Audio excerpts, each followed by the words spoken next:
CYCLE. Yeah. CY. Yeah, I'm just going to read your hearing. CYCLE. Yeah, yeah. You're right, that was you're it, right, yeah. you're right. Okay, so we have cycles. And the cycles are based on frequencies.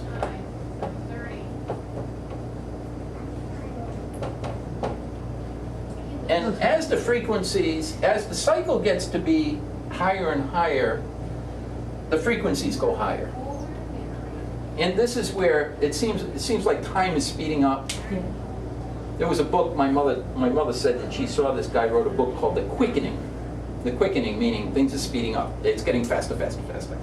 Well, what happens is this: as this is going like a clock going around to different points, it's going around in a cycle, right? Well, at some point we come here. Let's say this is the beginning cycle,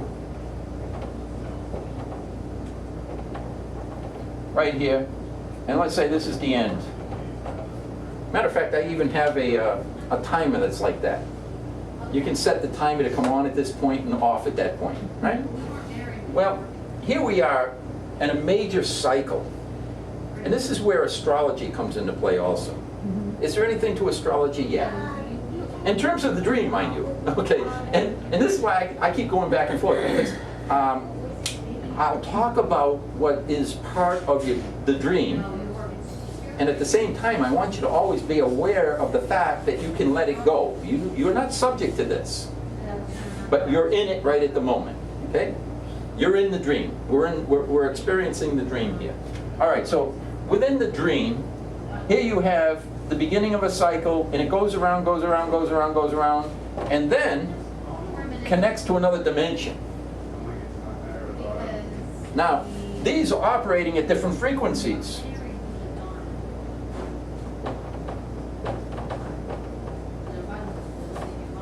Okay, I'm going to call this one frequency 120. Okay. Now down here, let's say you're at a 10 at the beginning. Well, this is so far removed from this frequency, you're not going to touch that dimension. Okay? You can't. Now we're talking about the collective consciousness of the planet. Right. Not talking about individuals. We're talking about the collective consciousness of the planet. So when you take everyone into consideration, we got a frequency in this world. And as this goes around, this cycle comes around, we're getting to higher and higher levels of frequency. Change is happening. Are you saying that it's always on an upward increasing frequency? Or by a cycle, do you mean a wave like cycle where it's up and then down and up and then down? That's what I was just going to get to. I was going to say this. At the end of this cycle, and we're coming to the end of a cycle, the Bible talks about end times, right? You look around you, there's things happening. The world around you is being shaken. Right. And rest assured, it's going to get shaken even more, much more. And as the energies increase, you're going to also see, because you're in a world of positive and negative, you're going to see positive and negative things happening and kind of like, almost like at a frenzy, right? Both positive and negative. It's going to happen here. Now what happens is this. At the end of this cycle, which we're getting close to, you become at a point where these two dimensions are almost in sync. That book that Doug brought in here is talking about the ascension, basically, from one dimension to another. Collectively, there's people that are talking about this. There are people who channel, and you hear some of these channels, and you hear entities from various dimensions that are coming through and talking about, oh, you beloved, you know, we're one with you, and we're witnessing, and we're walking with you, and so on and so on. And you probably hear a lot of this stuff, and there's some semblance of truth to it. There is. It's true in the sense of the frequencies are increasing, these two dimensions are coming closer and closer, and now there's that point where it's almost like what I remember reading or hearing about where at one time the land masses were connected and you could walk across. Okay, it's going to be where it becomes easy to move from one dimension to another. That's where we're headed. Now, if you miss this time, you start all over again. And when you ask about always moving forward, you start at a lower frequency and have to work back again. Collectively now I'm talking, not individual. You know what I'm saying? But it's like you're part of a group consciousness. That group consciousness is going to have the opportunity to make this leap. So now Brahma Kumaris teach along what you're saying, but what they say is the cycle, number one, it's every 5,000 years. And that's how you go through the stages, the golden, the silver, the iron, the copper. I don't know if I got my order right, but it's 5 stages. And we're at rock bottom. So what happens is the next stage will be going back to gold. Of course, that's after a major purging, which is what we're in the beginning stages of. So you're saying we're at the bottom of one of these cycles and it should get better? Are you saying, Bruce, that in the history of the earth or mankind, there have been these up and down cycles? I'm talking about this dimension. Yes. Yeah, in this dimension, yes. There's been up and down, up and down, So up and down, up and down. What are examples for all of eternity? Okay. Can we see in history examples well, of a you know, high peak period or a? Well, you could see I guess there've been some civilizations low- civilizations the have Dark come. Ages is low and. You've seen a physical representation of what I'm talking about in terms of civilizations. Like when I'm You on know, the Atlantis. Atlantis, they built themselves up and then boom, they destroyed themselves and then start all over again. Roman Empire. I The think Roman Empire we're built destroying itself up and then ourselves boom. You know, these But you cycles. said we're at the bottom. We are. We're destroying ourselves. Well, We'll that would purge. imply we could go lower. No, we're at the we'll bottom, purge then and we then should- we'll elevate. Well, you know what? Again, no, I'm not going to focus in on details about Yeah, where but we they're are. fun. I'm talking about how the system is set up. And now, remember this. What I'm talking about is a completed system in a dream. Okay? And keep that in mind. You are not subject to this dream until you buy into and accept it as your reality of experience. Oh, and when you say that, what I think of is if my mom was sitting right there, Right. she'd be in a total panic right now. Well, then you're buying into the dream. If Right. you say it's the way it is, and I'm going to go with the flow, then you're not buying in as much. Now, until you can give up all the judgments and everything, you truly have to let go of the dream. But you're at least not buying into it as much as somebody who's panic-stricken at the thought. You know, it's funny, I went to a class last Wednesday, and we were talking about the Mayan calendar and yada yada, and the one lady sitting there, and she asked in every way that you could approach the question. She kept repeating the same point was, okay, well, since you're psychic, to the lady who was running the class, where should I move my family to that will be safe? I mean, she asked it from every direction, but it was the same question over and over again. And the point is, Where was it? it's within. Oh. That was a statement. Well, you know, going with the flow would be like going out in the middle of the ocean in a lifeboat with no motor and no paddles. We're just going to get washed around. There is another option. And the other option is to reclaim your power, reclaim your soul through stating your intention. Now, when I say state your intention, I'm not talking about defining the path. But by, you know that law of attraction, you state your intention. Once you declare your intention, you're going to magnetize experiences that are going to support your choice, what you just called for, right? No matter what it is. Right. So this is why I always say, intention, that book Wayne Dyer wrote, The Power of Intention. Yeah.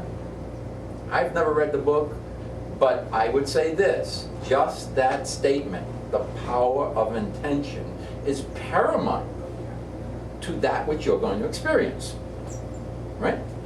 How could you think of something that's more powerful in defining your intention when the universe is going to supply you with what you call for. Right. There's nothing more powerful than that. But here, this is where Christ was emphatic about your treasure. Right? What did Jesus say about your treasure? What you treasure is what you're going to get. Jesus said, where your treasure is, that's where your heart will be. Right? Yeah. If I say, hey, I really like the idea that I'm going to become the wealthiest person on the planet. That's my treasure. I'm going to spend. I remember when I was a kid, my mother said this to me. You want to be successful in business? She said, and it was great advice in terms of the human perception. She says, you live, breathe, and think your business. Well, that's great advice. You want to be successful? You live, breathe, and think your business. That's all that's on your mind. That's all you're focused on. Guess what? That's the best way to be successful, isn't it? Yeah. Because you're paying attention to every detail. It's always paramount. It's always the first thought you have. Guess what you're going to attract? You're going to attract things to support that choice, right? Mm-hmm. So the power of intention, the power of thought, focused intention is everything. But now, you can't focus on something until you know that which you want. Right? It's kind of hard. Let's see. I'm going to go on vacation next week. Well, if I don't know where I want to go, I'm going to sit here. I'm not going anywhere. Right? First thought is, I have to know where I want to go. How can I go somewhere if I don't know where I want to go? I have to know. So you have to define where you want to go. This is why I say, what we talked about here, in terms of, this is an ascension process. Humankind is destined to move to a point where they're going to be able to ascend to a higher level. That's the evolution. That's what's going on in this dimension. In this dimension, we have linear time, we have evolution happening, and things are happening, and people are witnessing, and there's change afoot. Yeah, and some people are opening up. Wow, I didn't know this before. Holy wow.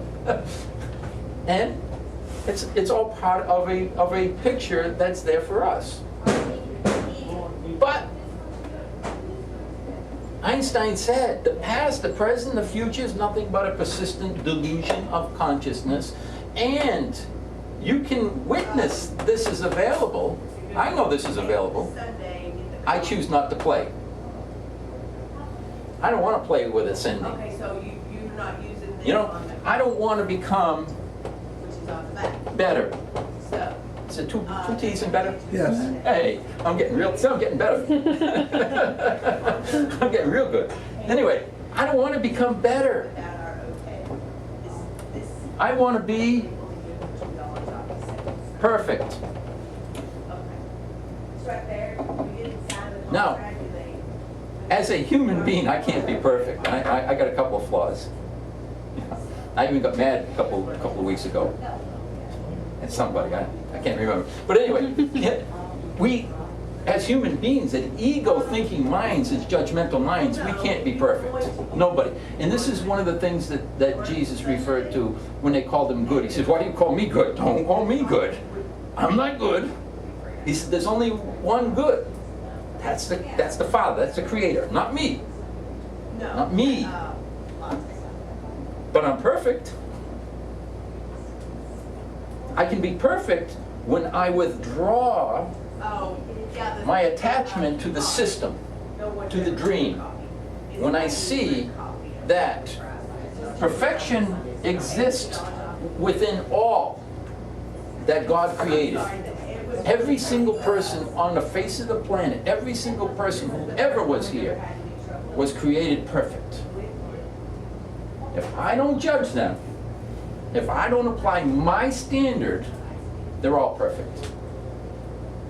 And that's easier sometimes to do that to others than to do to ourselves. Yeah. Right? We have to do it to self. we have to, now the only way I can do this, I have to see through spiritual eyes.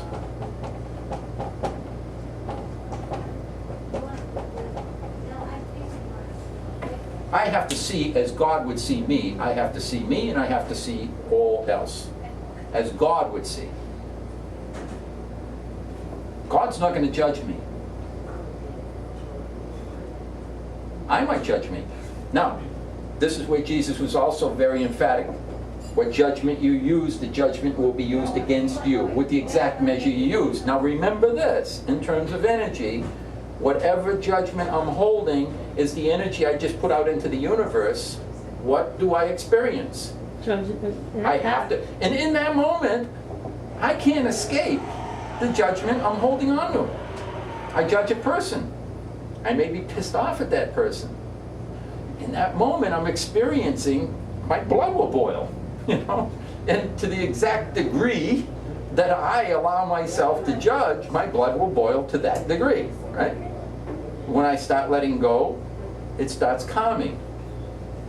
So it is a reflection. Everything we experience is a reflection of what we're hanging on to and what we're putting out. When you put out unconditional love, this is one of the things that Gibran in the Prophet, he talked about the giver is the receiver. Sorry, it wasn't Gibran. That was in a Zen saying, Zen flesh and bones. The giver is the receiver. You can't give without receiving, and you can't receive without giving. And Gibran said this, when you give, you should be aware of what you're giving and realize that what you're giving is what you're getting. And when you give, you should give with purity in your heart. Not, you know, and I'm always reminded of when I was going to church and reaching in my pocket and giving a buck, you know, and you know, I mean, we've all done this, right? I mean, and so when I'm giving, it's what a waste this is, you know. First of all, I'm feeling guilty before I'm even giving. Don't give. Don't even do it. You know, if you can't give in earnest and you can't feel good about it, don't do it, because you're doing it for the wrong reason. Right. The reason I was doing it was, everybody's going to see, you know, so you crumple it all up, you know, and you kind of drop it in the basket, you know. Maybe someone will see that it's not mine, you know. They saw me put something in there, they didn't see what, you know. And so we all experience this. And in that moment, what I'm giving myself is unholy. It's human. It's ego. So what you give, you get. You have to. You judge, you experience your judgment.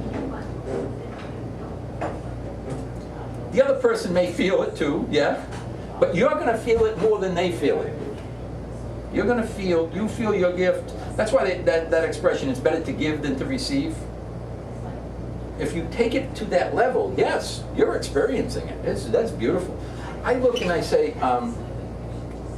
the best I can feel in this world is doing this. I can't think of anything greater than sharing understanding with people.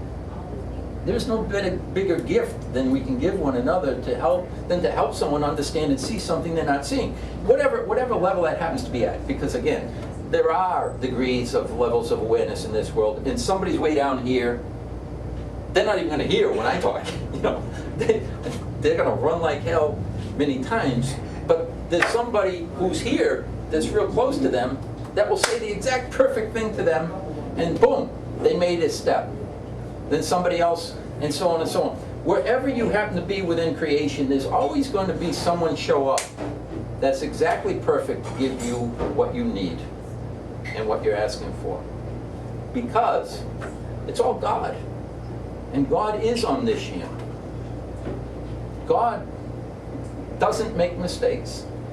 It's impossible for God to make a mistake. That's why if you look at this world and you see, I hate to say this, but you see an ex-murderer, that ex-murderer belongs, or they wouldn't be here. It belongs in the world. It belongs in the world relative to whatever, all the other variables are there, whatever's out there. All of that is calling for that experience. Like we look at natural disasters. Is there such a thing as a natural disaster? Is there such a thing as a tornado just coming out of nowhere and wiping out this family and leaving this one? Is that an accident? No, it's not an accident. That was perfectly orchestrated. Was it to punish this person? No. See, this is one of the biggest flaws that I see in terms of Christianity when we hear reward and punishment. You're not going to get rewarded and you're not going to get punished. Because God's not going to judge you. So what sin are you, Jim? You will, however, many times create conditions that are going to bring you experiences that may not be pleasant. I think sometimes God does that so that you can teach others, like, oh well, there's nothing I can do about it. Well, everything happens to us for a reason, for a lesson, to learn something. But what I'm saying is this: there is no judgment on God's part. God's not rewarding and punishing. God is simply providing an opportunity. Everything, and this is where we just talked about, everything works for good for those who desire to know unconditional love. The Bible says for those who for God, for those who wish to know God. For those who wish to know unconditional love, all things work for good. All. So anyway, back to our time in terms of evolution. Yes, this world is building in frequency, and it's going to become more and more apparent every day, which I think it's becoming over the last few years. You're seeing, just the other day, they're talking about famines and rice shortages. Have you seen any of this? Yes. This is the beginning. There's going to be much more. The Bible talks about the end times and all these things happening. Yes, there is going to be an end of this cycle. There is. You don't have to necessarily get caught up in it and be afraid of it. And what you really should do is just be observant of what's around you. Be observant of it and choose to see something beyond it. Now, you can only do that when you start releasing your attachment to it. Right. If you have an attachment to this world, your world's going to get rocked. I'll guarantee you, one way or another. I personally, and I've shared this, I personally had a financial transition in my life where I was kind of stripped of all of it. Well, I look today, and in actuality, it was a gift. It brought me to a state. And I looked at that and said, well, why was it that I had to have this experience? Did I really have an attachment to money? And in retrospect, I was looking at some of the things my mother gave me a lot of good advice from an ego perspective when I was a child. And one of the things that she shared with me was this: you can't trust people in this world. And when I was a kid, you can't trust anybody. Well, my mother was divorced when I was like 4 years old, and my father, I have never seen or heard from him since. I don't know if he's alive or dead. And he left my mother with a couple of kids. And she was young. I mean, they got married very young. My mother was 18 when she had her first. So she had kind of a tough time for a while. But she looked at this as, well, you got to be tough in the world. You got to take care of yourself. And she instilled something in me when I was very young. She said this: you can't trust people, but you can always count on money. Money will never let you down. Money is something that, even if all your friends are gone or whatever, you still have that money, the security. Money is security. And so, I grew up with that concept that, money's not a bad thing. I should have it. And then I thought, well, I'm going to retire when I'm 30. That was my goal when I was a kid. And so that's why I started in business for myself. And, I never got to the point where I did retire. I thought my goal when I was like 16, I said, I want to retire at 30 and I want to be comfortable. And how I defined comfortable at that time was, I said, well, I wanted to have a house, maybe a pool in the backyard, everything paid for, and work if I want to work, and if I want to go to Paris for lunch, I can get on my plane and go. That to me was comfortable. Okay, we all define comfort in our own way, right? Be comfortable. That would be comfortable. And if I don't want to work, I don't work, because I got plenty of money, I don't have to. I wasn't putting a set value. I need 5 million, 10 million, 20 million. Yeah, it just, that was how I defined it. But in retrospect, I looked at it and I said, well, you know, I suppose I had an attachment to what money meant. I'll say. You know, I did. Yeah.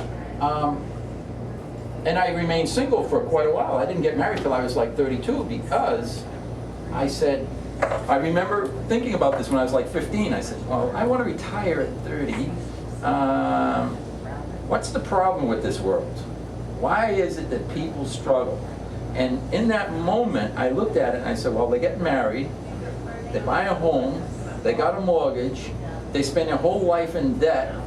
Then when they're ready to retire, they burn the mortgage, and they're out of debt. You know, I said, well, wait a minute. If I don't get married, I don't have to worry about that part. You know, and then when I had my first, well, second, third, my third home, I built my third home, and I built it for cash. So I didn't have a mortgage. So that part I don't have to worry about now. You know, and so I was planning this. Right.